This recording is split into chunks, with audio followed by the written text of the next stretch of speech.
More stories about suffering inflicted by the shutdown on American people. ABC senior national correspondent Jim Avila with an outrageous reality.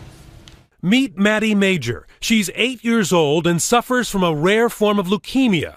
Her battle for life threatened each day by the lingering shutdown. It's the most devastating thing in the world to know that there could potentially be a cure for her, but because of a stalemate in the government, we can't research those options. It's mind-blowing. Maddie and nearly 400 of the sickest Americans can't get cutting-edge experimental care at the National Institutes of Health because the government shutdown prevents NIH from accepting new patients. I know that this has already dramatically complicated the process of finding cures, and each day it goes on makes the problem much worse. Maddie's mom has a message for Congress. Spend a day with a family like me and see if you still think that your agenda is appropriate for what we are dealing with.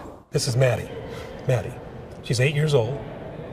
She's trying to get in a clinical trial. We took Maddie's story to Republican Congressman Steve Womack. He's on the House committee that oversees the NIH budget, and he voted for the shutdown. I wish you guys would realize that a week's delay could mean her life. Of course it can.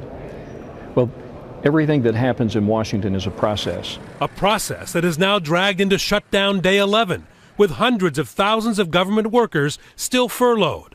Social Security workers in Houston today are seeing nearly half of their pay cut. But they did get this letter from their boss asking creditors to be nice. I would appreciate any assistance in the postponement, temporary reduction, or rescheduling of payments.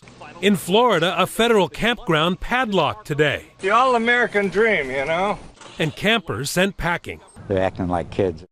As week 2 of the shutdown ends, its effects grow deeper and more widespread, from sick kids to closed parks and furloughed workers.